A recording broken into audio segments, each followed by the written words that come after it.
Hi guys, I know this quarantine isn't getting any easier, so I decided to share with you guys one of my favorite recipes that I found during my time away from everyone. It's a rendition of a s'more and it's really, really delicious. So I hope that you guys enjoy it and you can try it at home. So let's get to baking. Alright, so let's go into the ingredients that we need. So I need graham crackers, butter, powdered sugar, Hershey bars, and marshmallows. I'm gonna give you guys the information on how to find this actual recipe for the exact measurements, but I'm just gonna walk through generally with how we make this so you guys have some kind of way to see how we do this. But it's a really, really good recipe and I hope that you guys like it. First step is to preheat your oven to 350 graham crackers, usually around 7, but I'm doubling the recipe because I have a bigger family. So I took 14 graham crackers and I'm going to crush them up in this bag. After crushing up your graham crackers, they should be in a fine powder like this, but it's okay to have bigger pieces. It won't really matter in the end. Now the next step, what we're gonna do is combine this with our powdered sugar and our butter. Like I said before, I am doubling this recipe. Usually you only need 6 tablespoons of butter, but because I'm doubling it, I'm using 12. So I'm gonna melt this. Alright, so now that we have the butter melted, if you guys can see, we have the graham crackers crushed and we have the powdered sugar. We're gonna combine them into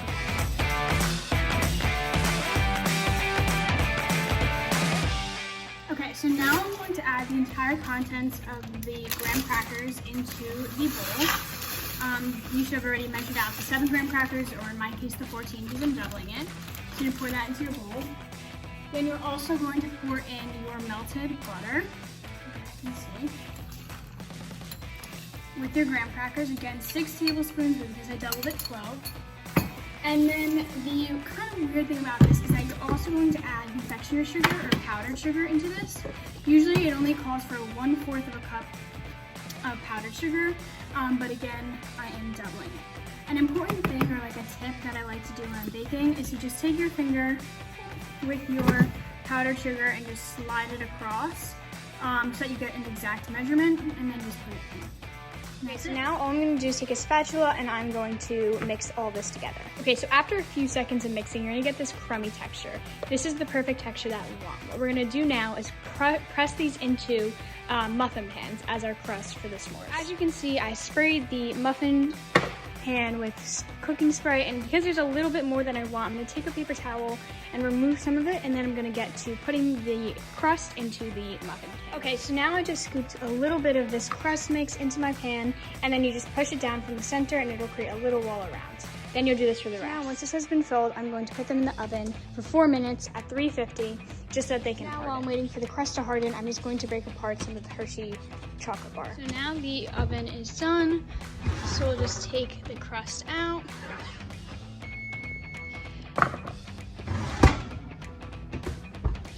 So the first thing I want to note is how they still have a little bit of moisture in the center. This can be a sign, especially in this one, that it still needs to cook. So I put it in for 4 minutes, I'm gonna put it in for another. So as the time comes to an end, we're now going to pour in the marshmallows. What I find useful when putting the marshmallows into the muffins is to cut just a little hole at the top so you can pour them in almost like it's a piping bag. I only add a little bit of these because I don't want them to overflow, which marshmallows tend to do when they go in the oven. So now I'm going to do it for the rest of these. Okay, so after filling them, this is how many should be each one. And now I'd like to put these in for 2-minute intervals into the oven just so that they can kind of get a golden tone off. But they're still pretty white, so we're going to put them in for another 2 minutes. As the afternoon storm is hitting, these are finally done. So I'm going to take them out of the oven and get ready to put in the chocolate. So as you can see, the marshmallows have expanded, but we kind of have this toasty color, which is perfect. Now we're going to take our chocolate that we got from before, and you want to do this kind of quickly. You're going to pop 2 little things in the middle, and they will kind of sink by themselves, as you can see. And we'll do this now. So now we're going to wait for these to harden, but you can kind of see that the chocolate is melting. So now we so after they cool down for about 5 minutes, you can just run your spoon along the sides of the s'mores and kind of scoop them out. And they have that good crust on the bottom. And then I just put them on our little plate that we have over here. So now you're going to do this for all of them. So after getting them out of the muffin pan, this is what we're left with. And they have a hard bottom, so they're easy. Overall, this recipe was really good. You can find it at somewhatsimple.com and just type in easy s'mores bites, and it gives you the full recipe with the measurements and everything. I really, really recommend this recipe, and I hope you have fun. Hey guys, welcome back to another one of my segments of 272 Berdan. I am doing a painting a mason jar, and it's a simple, easy project to do. You can paint anything else. I just decided to do a simple, easy project when we're at home during this quarantine. And I did put this Scotch tape painter's tape around here so I could do 2 colors so it can kind of match with my room. And I'm doing a French teal blue on the top right here, and I'm doing a white on the bottom. So I think I'm going to start with the blue because that will take more time, and I think I'm going to do 2 coats of blue, 2 coats of white. But with the tape, you can get paint on it when you're not starting on this. You can get paint, but it's so easy to take off because it won't leave any marks, which is really good. You can do this as, you can paint it as, when you're done painting a mason jar or any type of other jar you want.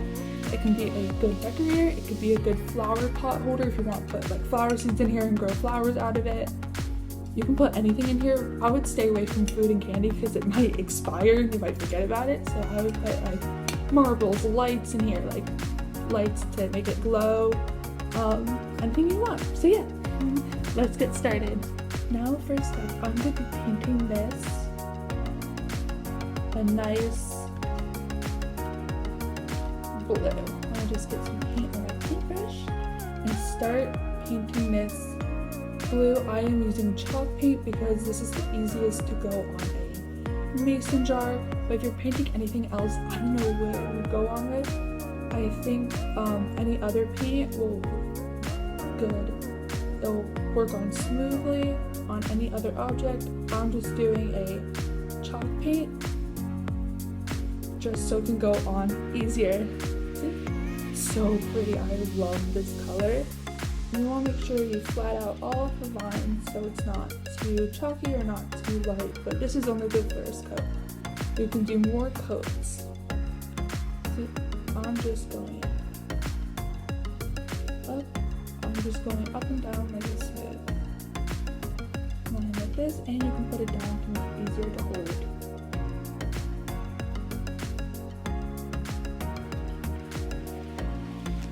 Now we are going to be taking the white paint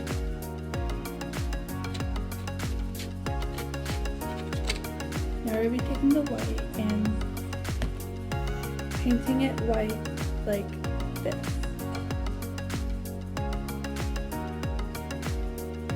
And I loved how the blue turned out. It looks so pretty and I can't wait for the final product and what it's going to look like. So I'm just like going up and down a little bit and like a little to the side a little bit. See? So it looks like that. It's a really pretty white. I love it.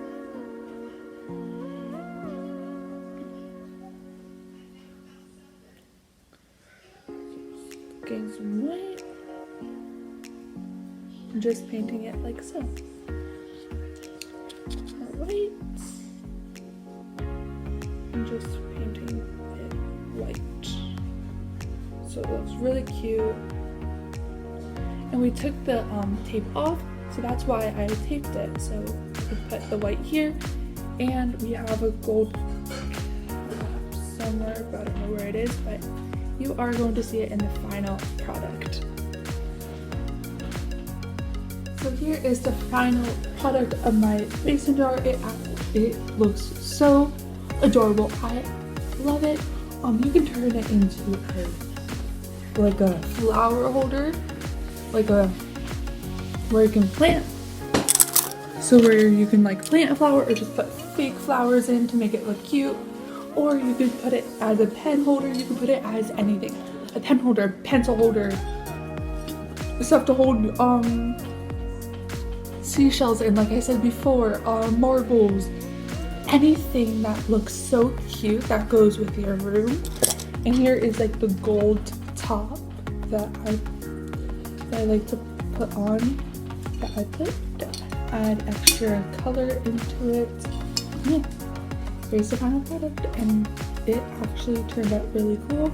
I love how the blue and the white and the gold actually go all together. So yeah, I hope you enjoyed this segment. of my segment of 272 Berdan. Hi guys, welcome to my cooking show. Today we're making cookies, but I have a special guest. This is my cousin Delilah. Hi. The first thing you have to do is preheat the oven. 375 degrees.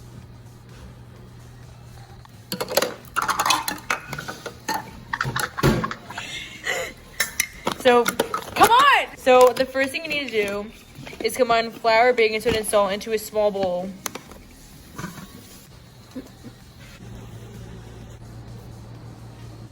Then we mix the butter, the sugar, the brown sugar, and the vanilla extract until creamy.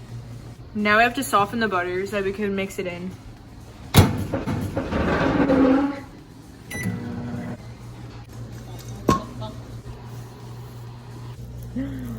Wow.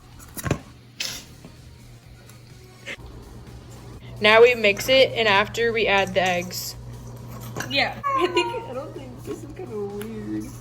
Here's my other cousin, her sister. What are you guys making? Now we do the eggs. What? They're so good. Next, we add the flour. Okay. Ooh, I know you see me.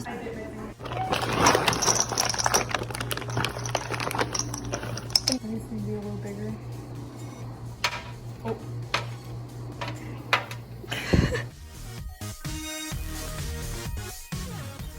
We have to put them in the oven. For 9 minutes. yeah. Can you open it? Can you?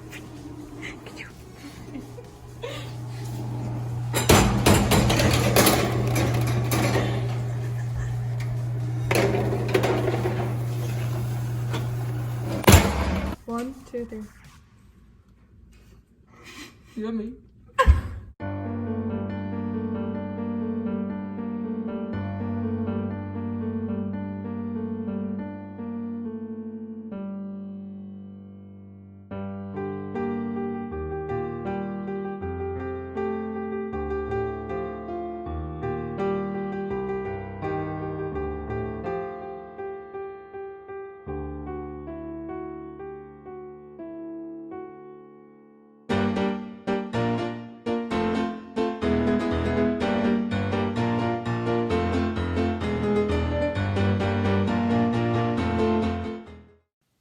So I'm going to teach you how to play the guitar riff to the song Satisfaction by the Rolling Stones on the guitar.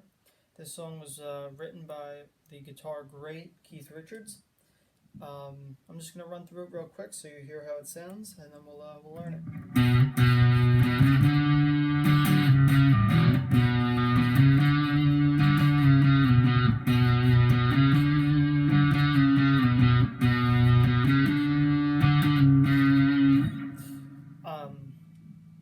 So this song, you can play it on one string with one finger. It's going to be on the second thickest string, or if you're looking at it from the top, the second string down, which is the A string. And you're going to use your index finger the entire time. So you're going to play the second fret. You count 1, 2 on the A string, and you're going to play that 3 times. Like that. And then you're going to go to the 4th fret, still on the same string the entire time, then to the 5th fret. So it's the 2nd fret 3 times, the 4th fret 1 time, the 5th fret 1 time. So it sounds like this.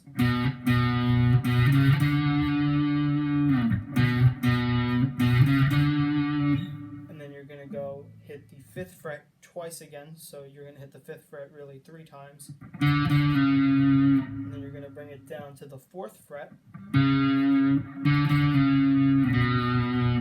down to the 2nd. So I went through that a little bit quick. I'll go over it again. You're going to hit the 5th fret twice, then to the 4th fret, then to the 2nd. Start the riff over again. So it'll sound a little bit like this.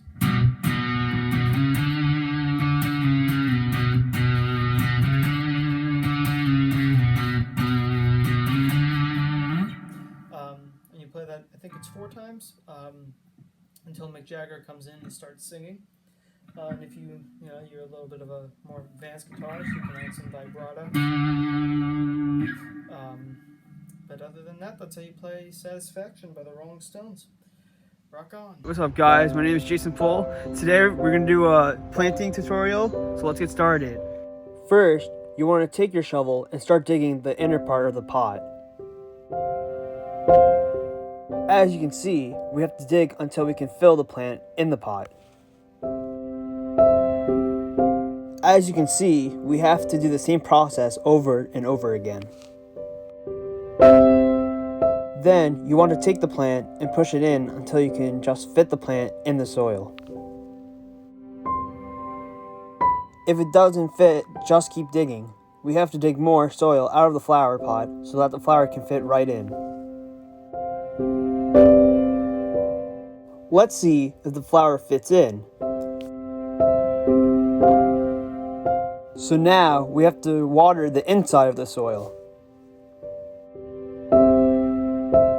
So now, we have to cut the plastic cup off of the plant so we can put the flower inside the flower pot.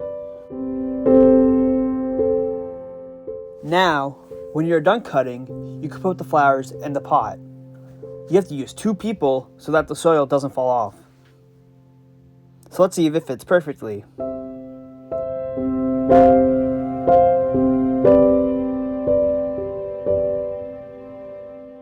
Now, we have to water the top of the soil so the bottom of the plant can stay healthy.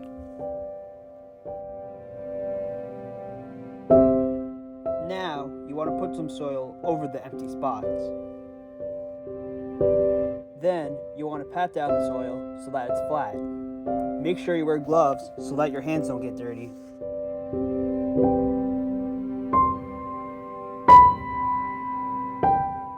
Now, you want to pour the water on top of the plant. Last but not least, when you're done, make sure to clean up so you don't have a big mess. You want to start and end with a clean setup. Look at those beautiful flowers.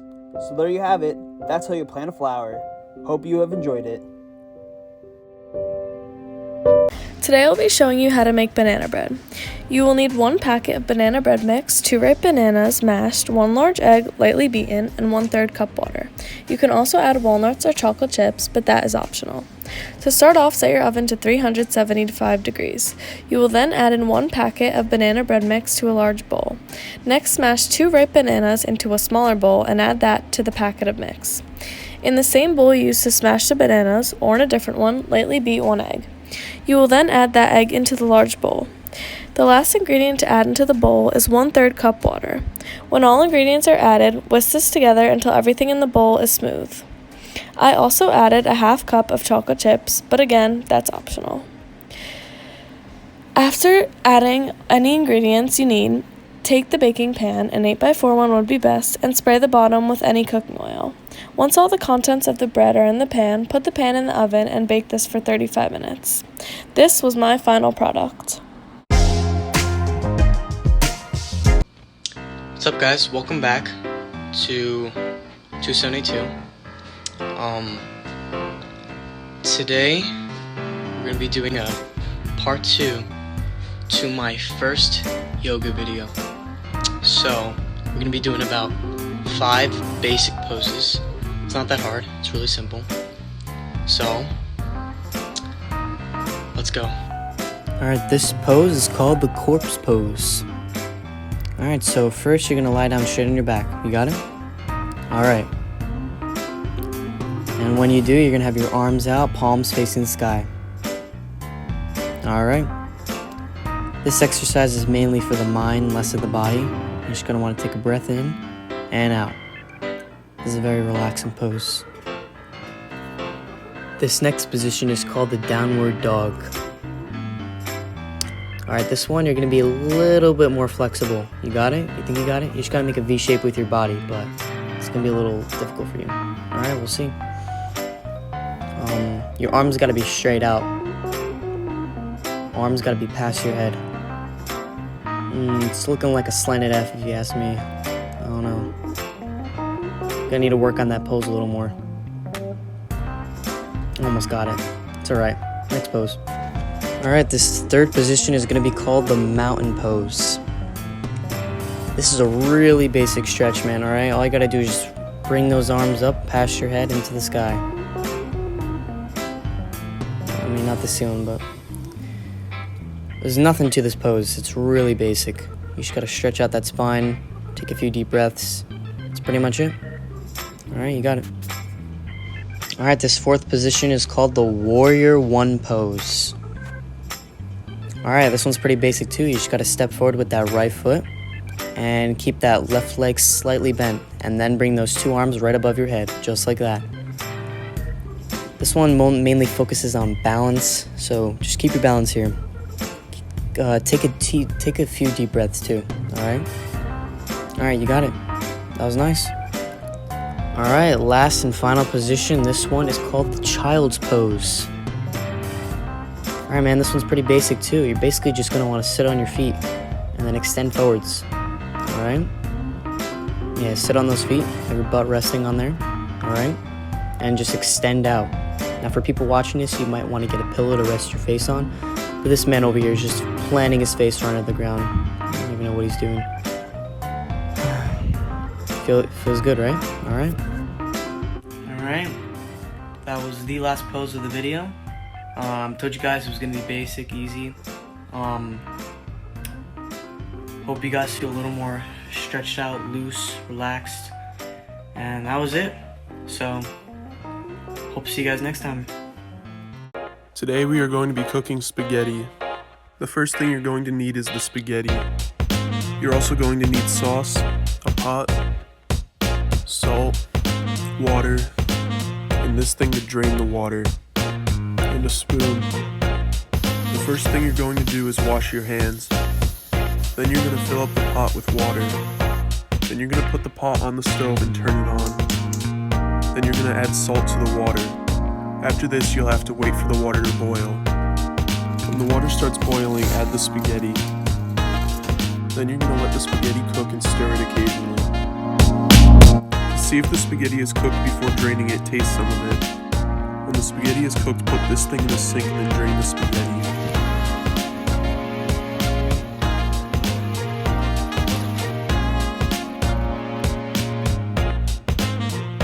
Put the spaghetti back in the pot when all the water is gone. Then you're going to put the sauce in the spaghetti and stir it in. Then you're going to put the spaghetti in a bowl, and then you can eat it. And that's how you make spaghetti. Thank you for watching. Today I'm going to be showing you guys how to make Oreo Rice Krispies. It's really simple. All you need is Rice Krispie cereal, Oreos, butter, and mini marshmallows. So first you're going to take one stick or half a cup of butter and put it in the pot and melt it completely. Make sure your butter is melted completely. Once it's melted, you're going to add 1.5 to 2 bags of mini marshmallows to the pot. Then you're going to begin stirring the marshmallows and the butter together until the marshmallows are completely melted. Once they're melted, you're going to then add 5 cups of Rice Krispie cereal to the pot. Once you do this, you're going to stir together until they're clumped all together. Now you're going to add crushed Oreos, as many as you would like. Once you do this, then it's time for you to put it into a pan and spread it gently. Let it set for 20 minutes and enjoy your Oreo Rice Krispies. Today I'm going to show you how to turn a shoe like this into this.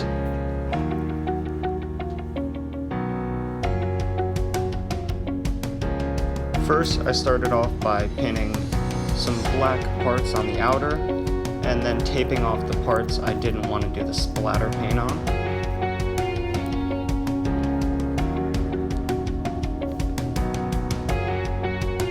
Then I used a brush here and a toothbrush later to put the splatter on. And here's how they came out.